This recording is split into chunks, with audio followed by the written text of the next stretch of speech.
Irani sasa haifungwi tena na mipaka ya nyuklia baada ya makubaliano ya kihistoria ya mwaka 2015 kati ya Teherani na mataifa makubwa kumalizika muda wake. Marekani imesema kwamba Irani sio tishio tena la Asia ya Magharibi. Mataifa ya Magharibi yanadai kuwa Irani sasa imepunguza kasi ya ukuaji wa mpango wake wa nyuklia. Lakini je, uwezo wa nyuklia wa Irani kweli umepungua?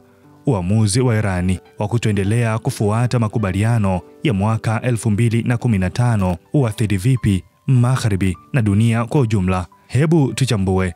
Baada ya miaka 10, mpango wa pamoja wa kina wa utekelezaji JCPOA unaojulikana zaidi kama mkataba wa nyuklia wa Irani umemalizika wiki iliyopita. Mkataba huo ulioungwa mkono na Umoja wa Mataifa na ulilenga kuzuia Irani kuendeleza mpango wake wa nyuklia kwa kurudisha misaada ya kiuchumi kupitia kuondolewa kwa vikwazo. Hata hivyo, kwa miaka kadhaa, mataifa ya Magharibi yamekuwa yakilaumu Teherani kwa kukwamisha ukaguzi wa kimataifa na kuongeza kiwango cha urani hadi karibu kufikia kiwango cha silaha za nyuklia. Mvutano uliongezeka zaidi baada ya Irani kukatisha ushirikiano wake na wakala wa nyuklia wa Umoja wa Mataifa kufuatia mashambulizi ya Marekani na Israel kwenye vituo vya nyuklia vya Irani mwezi Juni.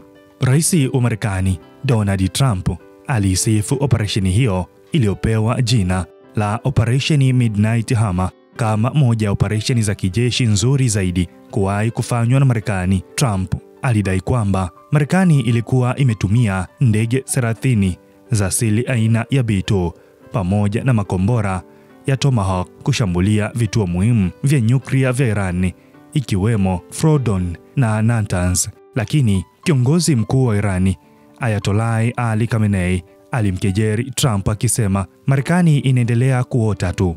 Mnafanya nini? Kama nchi ina sekta ya nyuklia, ni kwa nini mnaingia kusema iwe au isiwe nayo? Mnatafuta nini duniani? Kwani kila jambo lazima lihusishe Marekani? Irani ina sekta ya nyuklia na ina haki ya kuwa nayo. Sasa Irani imeamua kuimarisha nguvu zake za ulinzi. Khamenei ameondoa kikomo cha masafa ya makombora ya Irani ambacho awali kilikuwa kimezuiliwa hadi kilomita 2200. Hivyo basi, Irani haina tena vikwazo juu ya ndoto zake za makombora ya ballistic. Waziri Mkuu wa Israel Benjamin Netanyahu anadai kwamba Irani sasa inatengeneza makombora yenye uwezo wa kufika hadi kilomita 8000, yani yanaweza kufika miji mikuu ya Marekani kama New York, Boston, Washington na Miami. Mwezi uliopita, Irani ilijaribu kombora la masafa marefu ICBM. Makombora haya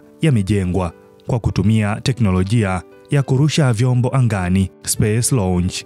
ICBM yana uwezo wa kujenga shabaha zilizo zaidi ya kilomita 8000 kutoka ilikorushwa. Ripoti za kijasusi za Marekani zinasema kwamba Irani inaweza kuendeleza makombora kamili ya ICBM kufikia mwaka 2035. Kwa sasa ina angalau aina 14 tofauti za makombora ya ballistic katika ghala lake la silaha. Makombora yake ya masafa ya kati yanafikia kati ya kilomita 1000 hadi 3000. Wakati Marekani ikiendelea kuiwekea Irani vikwazo vipya vya kiuchumi, Jumuiya ya Kiislamu ya Irani imesema kuwa iko tayari kufanya mazungumzo kuhusu masuala ya nyuklia, lakini haitafanya mazungumzo yoyote kuhusu makombora yake. Marekani inadai kwamba inataka urafiki na Irani, lakini je, Irani itakubali mkataba mpya wa nyuklia? Na je, Magharibi itakuwa tayari